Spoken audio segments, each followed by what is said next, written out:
ಬೆಳಗಾವಿ ಸುದ್ದಿ .com ವೀಕ್ಷಕರಿಗೆ ನಮಸ್ಕಾರ. ಬೆಳಗಾವಿ ಜಿಲ್ಲೆಗೆ ಬೆಳಗಾವಿ ಪಾಲಿಗೆ ಖುಷಿ ಸುದ್ದಿಯೊಂದು ಹೊರಬಿದ್ದಿದೆ.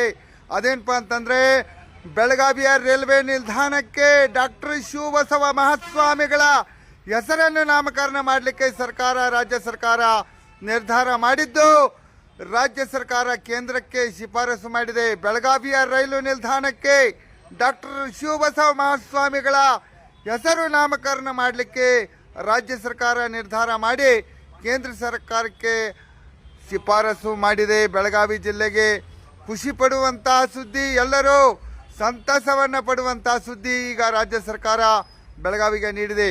ಜಿಲ್ಲಾ ಉಸ್ತುವಾರಿ ಸಚಿವ ಸತೀಶ್ ಜಾರಕಿಹೊಳಿ ಅವರ ಒತ್ತಾಯದ ಮೇರೆಗೆ ಇವತ್ತು ರಾಜ್ಯ ಸರ್ಕಾರ ಬೆಳಗಾವಿಯ ರೈಲು ನಿಲ್ದಾಣಕ್ಕೆ ಡಾಕ್ಟರ್ ಶಿವಬಸವ ಮಹಾಸ್ವಾಮಿಗಳ ಹೆಸರನ್ನು ನಾಮಕರಣ ಮಾಡಲಿಕ್ಕೆ ನಿರ್ಧರಿಸಿ ಕೇಂದ್ರ ಸರ್ಕಾರಕ್ಕೆ ಶಿಫಾರಸು ಮಾಡಿದೆ. ಬೆಳಗಾವಿಯ ಕಾಯಕ ಯೋಗಿ ಡಾಕ್ಟರ್ ಶಿವಬಸವ ಮಹಾಸ್ವಾಮಿಗಳ ರೈಲು ನಿಲ್ದಾಣ ಬೆಳಗಾವಿ